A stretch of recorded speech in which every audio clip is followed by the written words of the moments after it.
അയ്യോ എന്റെ സജന താത്ത, നിങ്ങളുടെ പണം നിങ്ങളുടെ പണത്തോടുള്ള ഒരു മോഹം കളിയാണ് ഞങ്ങളുടെ ഏറ്റവും വലിയ പ്രശ്നം.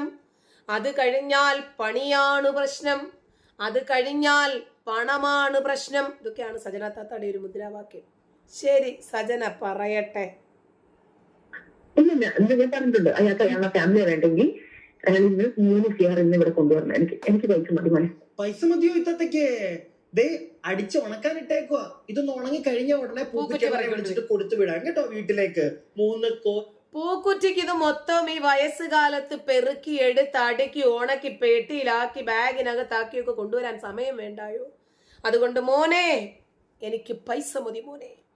പൂക്കുറ്റിക്ക് പൂക്കുറ്റിയുടെ ട്യൂമറായിട്ടുള്ള ഭാര്യയും മക്കളുമാണ് പ്രധാനമെങ്കിൽ, ട്യൂമറായിട്ടുള്ള ഭാര്യ മക്കളുമാണ് പ്രധാനമെങ്കിൽ എനിക്ക് 3 കോടി തരണം. അതല്ലെങ്കിൽ അവരെ കൊന്നിട്ട് എൻ്റെ കൂടെ ജീവിച്ചോളാൻ.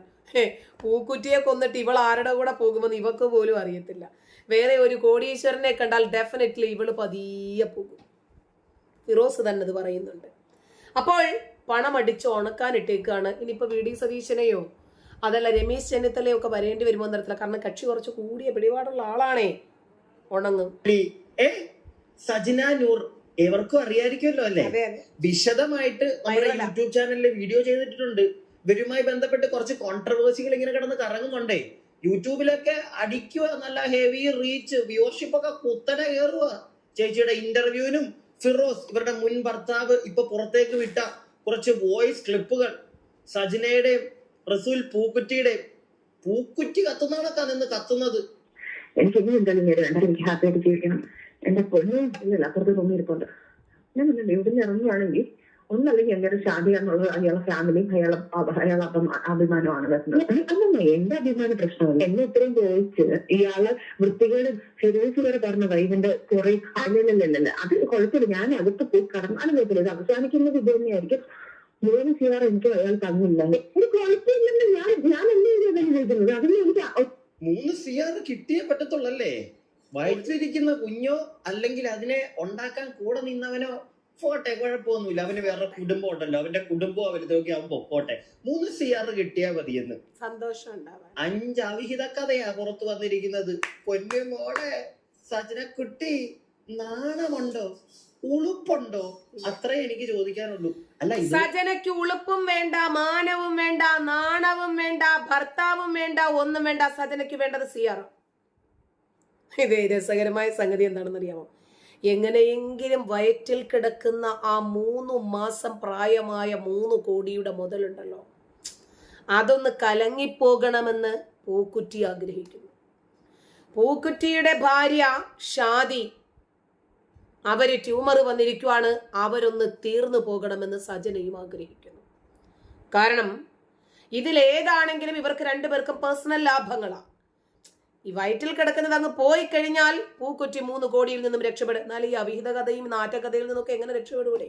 ഇവനൊക്കെ കുടുംബമില്ലേ? ഇവന്റെ മക്കൾക്കും ഭാര്യയ്ക്കും കുടുംബാംഗങ്ങൾക്കും ഒക്കെ ഇറക്കി നടക്കണ്ടേ? എന്തുവാടേ ഇതൊക്കെ? എടാ, എല്ലാവർക്കും നീയൊക്കെ ഈ പറയുന്ന സുനയുണ്ട്, ഇവള് പറയുന്നത് പോലെയുള്ള സാമാനം എല്ലാവർക്കും ഉണ്ട്. പക്ഷേ ആരും ഇതും കൊണ്ട് ഇങ്ങനെ ഒരു വ്യവസായത്തിന് ഇറങ്ങിത്തിരിക്കുന്നില്ല.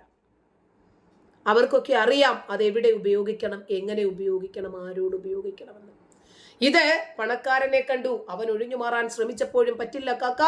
കാക്ക എന്റെ ദൈവമാണ്, കാമുകനാണ്, പടച്ചോനാണ്, വാപ്പയാണ്, കാമുകനാണ്, കാക്കയാണ്. അതുകൊണ്ട് ഒന്നടിച്ചിട്ട് പൊയ്ക്കോളൂ ഒടുവിൽ വിചാരിച്ചു, ശരി, പാടം റെഡിയാണെങ്കിൽ, കൃഷിഭൂമി റെഡിയാണെങ്കിൽ കർഷകൻ എന്തിനു മടിക്കണം? ഒന്ന് കൃഷി ഇറക്കിയേക്കാം. കൃഷിഭൂമി റെഡിയാ. അപ്പോൾ കവചമെടുത്തു, പരിചയം എടുത്തു. വേണ്ട, ശരി. അപ്പോൾ അങ്ങനെയാണ് ഈ കുട്ടി ഉണ്ടായത്. എങ്ങനെയെങ്കിലും ഇതൊന്ന് അലസിപ്പോയി കഴിഞ്ഞാൽ നടക്കേടിൽ നിന്ന് രക്ഷപ്പെടത്തില്ലെങ്കിൽ 3 കോടിയിൽ നിന്ന് രക്ഷപ്പെടുമല്ലോ. ഷാദി എങ്ങനെയെങ്കിലും തട്ടിപ്പോയി കഴിഞ്ഞാൽ ഈ കൊച്ചിന് ഇനി അലസി പോയി കഴിഞ്ഞാലും വന്ന് ഇവന്റെ പൊണ്ടാട്ടിയായിട്ട് വന്നിട്ട് അങ്ങോട്ട് കൂടാമല്ലോ. അങ്ങനെ നമ്മുടെ പൂക്കുറ്റിക്കാക്കാടെ ഹൂറിയാകാൻ വേണ്ടി സജന തയ്യാറായി വീട്ടുപടിക്കലെത്തുമ്പോൾ ഷാദിയെ കൊല്ലണോ, ഷാദി സ്വയം മരിക്കണോ? എന്തു വാടേ ഇതൊക്കെ? അല്പം ഒന്ന് സ്ഥലം മാറിക്കൊടുക്കൂ. പൂക്കുറ്റി ഒന്ന് നീങ്ങി നിൽക്കൂ, സജന ഒന്ന് നീങ്ങി നിൽക്കൂ. ദാ അടുത്ത നമ്മൾ രംഗപ്രവേശം ചെയ്യുവാണ്. ആദ്യത്തെ ഭർത്താവായിട്ടുള്ള ഹതഭാഗ്യവാനായിട്ടുള്ള 17കാരി അബ്യൂസ് ചെയ്തു എന്നൊക്കെ പറയപ്പെടുന്നു, അറിയില്ല. ഫിറോസ് വരുന്നു. ഫിറോസിന് പറയാം. അങ്ങനെ ഞങ്ങൾ വിവാഹം കഴിച്ചു ഒരു 5-6 മാസം കഴിഞ്ഞപ്പോൾ ഞാൻ ഇവളുടെ മൊബൈലിൽ നിന്ന് എനിക്ക് കുറച്ച് ചാറ്റുകളുണ്ട്. അത് ഈ നിയാസും ഇവളുമായിട്ടുള്ള കോൺവെർസേഷനാണ്. അരമണിക്കൂർ കിട്ടി അപ്പം നടത്തിക്കോണം അനാശാസ്യം. നിയാസും ഇവളുമായിട്ട് ഒരു ഭാര്യ ഭർത്താവ് പോലെ തന്നെ അവരുടെ വീട്ടിൽ അത്രയും സ്വാതന്ത്ര്യമുള്ള വ്യക്തിയാണ് നിയാസ്. അങ്ങനെ ഇവർ തമ്മിൽ ഭയങ്കര പ്രണയത്തിലായിരുന്നു, ഒരു ഭാര്യ ഭർത്താവ് പോലെ ജീവിച്ചിരുന്നതാണ്. ഡിവോഴ്സ് കൊണ്ട് നമുക്ക് പിരിയാം, ഇതൊരിക്കലും എനിക്ക് അക്സെപ്റ്റ് ചെയ്യാൻ പറ്റില്ല എന്നൊക്കെ ഞാൻ പറഞ്ഞപ്പോൾ ഇവള് അങ്ങനെ ഇവള് ചെയ്തതെന്ന് പറഞ്ഞാൽ ഒരു ബ്ലേഡ് എടുത്തിട്ട് കയ്യിൽ കട്ട് ചെയ്തു. നമ്മൾ താമസിച്ചുകൊണ്ടിരുന്ന സ്ഥലത്ത് നിന്ന് മാറിയിട്ട് വേറെ ഫ്ലാറ്റിലേക്ക് താമസമായി. അവിടുന്ന് തൊട്ടടുത്ത ഫ്ലാറ്റിലെ ഒരു സിനിമയുമായി, ഈ ആൽബങ്ങൾ സിനിമയുമായിട്ടൊക്കെ ബന്ധപ്പെട്ട് നിൽക്കുന്ന ഒരു ഹസ്ബൻഡ് ആൻഡ് വൈഫാണ്. അറിഞ്ഞുകൊണ്ട് തീ കുളത്തില്ല എന്റെ പൊന്നു തമ്പുരാട്ടിക്കുട്ടി. അങ്ങനെ ഞങ്ങൾ വിവാഹം കഴിച്ചു. സജനയുടെ വെടിവെപ്പ് ഇന്നും ഇന്നലെയും തുടങ്ങിയതല്ല എന്നാണ് ഫിറോസ് എന്ന് പറയുന്നത്. ഇതെല്ലാം കഴിഞ്ഞു. വോയിസ് റെക്കോർഡുകളും എല്ലാ രേഖകളും എടുത്ത് സോഷ്യൽ മീഡിയയിൽ ഇവർ രണ്ടുപേരും അങ്ങോട്ടും ഇങ്ങോട്ടും ഇട്ടു. സ്വാഭാവികമായിട്ടും നമ്മളൊക്കെ എടുത്തതിനെ റിയാക്ട് ചെയ്യും. ഇപ്പൊ പറയാണ് ഞങ്ങളെ കൊല്ലല്ലേ. വൃത്തികെട്ട രീതിയിൽ കാര്യങ്ങളൊക്കെ ചെയ്തുകൊണ്ടിരിക്കുകയാണ്. ദയവ് എന്നെ കൊല്ലാക്കൊല ചെയ്യരുത്. ഇപ്പം വീഡിയോ ചെയ്യാൻ പറ്റുന്ന ഒരു മാനസികാവസ്ഥയിലും അല്ല ഞാൻ. മാനസികാവസ്ഥയിൽ ഞാൻ അങ്ങേയറ്റം തവന്നിരിക്കുക. ഒന്ന് റിക്കവറായി വരുന്നതേ ഉള്ളൂ.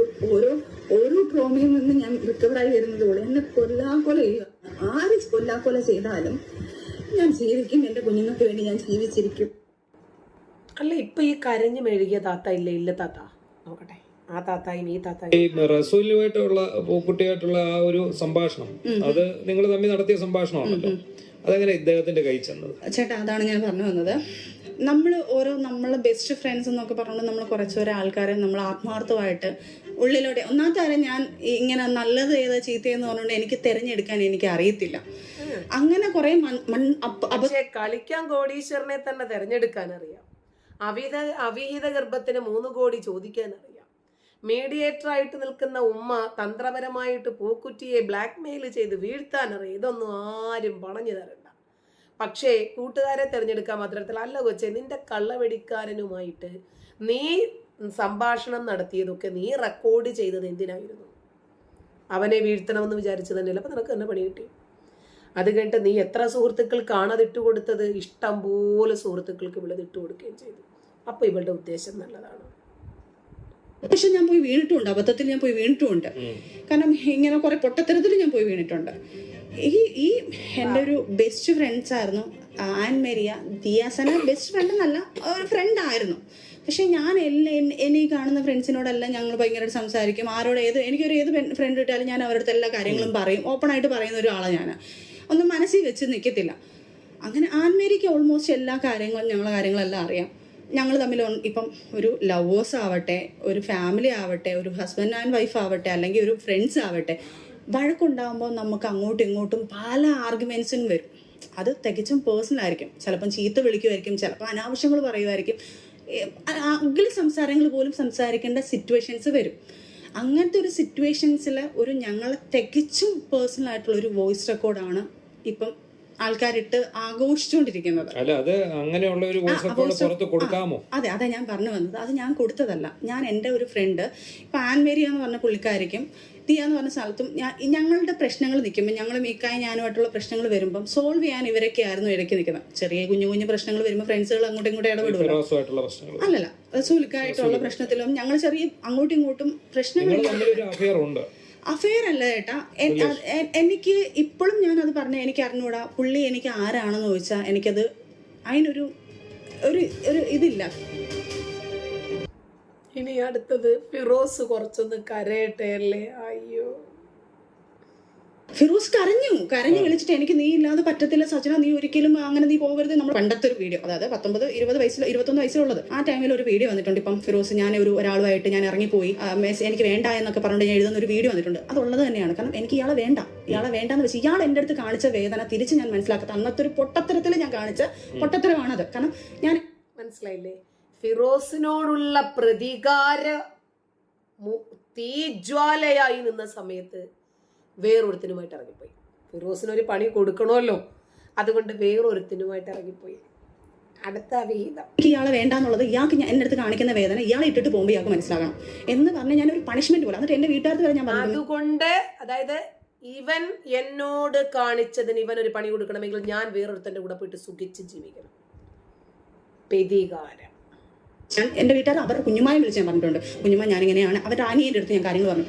ഫിർദോസ് എന്ന് പറഞ്ഞ അനിയൻ്റെ അടുത്ത് വിളിച്ച് ഞാൻ പറഞ്ഞു, എടാ ഇങ്ങനെ ഒരു കാര്യമാണ്, എനിക്ക് മടുത്തു. പക്ഷെ പണി ഞാൻ തിരിച്ചു കൊടുക്കും. എന്നെ വേദനിച്ചതിൻ്റെ വേദനിപ്പ് എന്താണെന്നുള്ളത് മനസ്സിലാക്കാൻ വേണ്ടി ഞാൻ അയാളുടെ ലൈഫിൽ നിന്ന് ഇറങ്ങി പോവുകയാണ്. എന്നിട്ട് ഞാനാണ് അയാളെ വിളിച്ചിട്ട് ഈ വീഡിയോ ഇട്ട് കൊടുക്കുന്നതും ഈ പറഞ്ഞ സാധനങ്ങളെല്ലാം ഇട്ട് ഇയാളെ കൊച്ചേ നിന്റെ തൊലിക്കട്ടി സമ്മതിക്കണമല്ലോ കൊച്ചേ. ഇതേത് ജനറ്റിക്സ് ആണ്? കെട്ടിയോനെ ഒരു പാഠം പഠിപ്പിക്കാൻ വേണ്ടിയിട്ട് അവിഹിതത്തിൽ പോയിട്ട് അവനുമായിട്ടുണ്ടായിരുന്ന സ്വകാര്യ നിമിഷങ്ങളൊക്കെ റെക്കോർഡ് ചെയ്തെടുത്തിട്ട് കെട്ടിയോനിട്ട് കൊടുത്തു.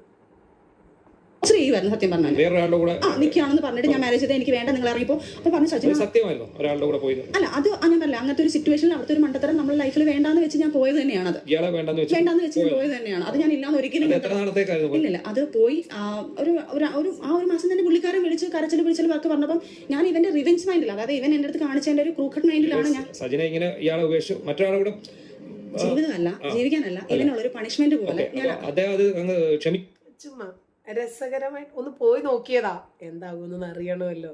അതുകൊണ്ട് ഇതെല്ലാം കാണിച്ചിട്ട് ആദ്യവും അതായത് ഫിറോസിനെ കെട്ടുന്നതിന് മുമ്പ് ആദ്യം ഒരു വിവാഹം ഉണ്ടായിരുന്നു, അതിനകത്തൊരു കുട്ടിയുണ്ട്.